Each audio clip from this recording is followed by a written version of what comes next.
Hello सम्पूर्ण मित्रहरुमा नमस्कार। सन्चै आरामै हुनुहुन्छ होला। आज स्वास्थ्यको लागि एउटा टिप्स पोस्ट गर्न मन लाग्यो, जुन मैले मेरो अनुभवको अनुसार यो चाहिँ सुग्ले घाँस पनि भन्छ हाम्रोतिर, तर चिरमिरा पनि हो कि के भन्दो रहेछ।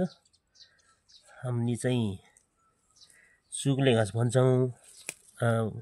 भन्नुको मतलब यो चाहिँ अमिलो हुन्छ हल्का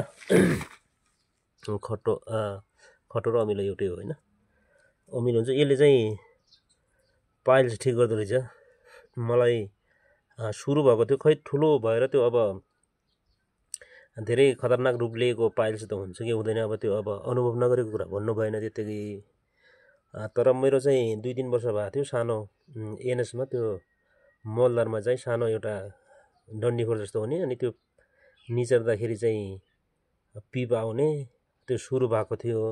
त्यसपछि मैले यो सुनेको भरमा 1 हप्ता जति साँझ भन्नाले मैले गाउँले भाषामा भने बेलुका चाहिँ कुटेर राख्ने हैन, कुटेर राख्ने। त्यसपछि बिहान चाहिँ छानेर कुनै कपडामा अथवा छान्नेमा छानेर 1 गिलास नभए 1 बुट्का, आफ्नो इच्छा अनुसार 1 गिलास चाहिँ हुनै पर्यो। त्योभन्दा माथि खानुहुन्छ भने नो प्रब्लम, समस्या असर केही पनि गर्दैन खाने। अनि बेलुका सुत्ने बेलामा, तर तपाईलाई यदि चिसो पानीसँग जम्दैन भने तातो पानीसँग पनि खान सक्नुहुन्छ। त्यसपछि मैले 1 हप्ता भन्दा पनि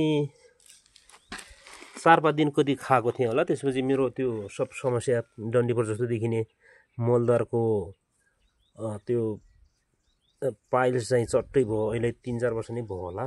मैले भिडियो बनाउने अवसर पाएको थिइनँ र फेरि यो सुग्ले घाँस भन्ने जुन चिरमिरा पनि भनिन्छ त्यो खासै मैले देखेको थिइनँ। आज यता म अर्को गाउँतिर आएको छु, एकदम त्यत्तिकै काचै खाउँ लाग्ने जस्तो देखेँ। त्यसपछि एउटा स्वास्थ्यको लागि एउटा भिडियो पनि बनाइहालौँ र सबैले जानकारी पनि हुन्छ भनेर एउटा बनाएको भिडियो।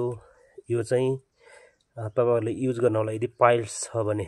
अब त्यो पाइल्स भएर खतरनाक रूप लिएको छ भने चाहिँ मलाई थाहा भएन त्यसको लागि, अब त्यसले ठिक हुन्छ हुँदैन। तर मेरो त्यति खतरनाक त रूप त लिएको थिइनँ र पनि 2-3 वर्ष कति भएको थियो, डन्डीफोर जस्तो हुने।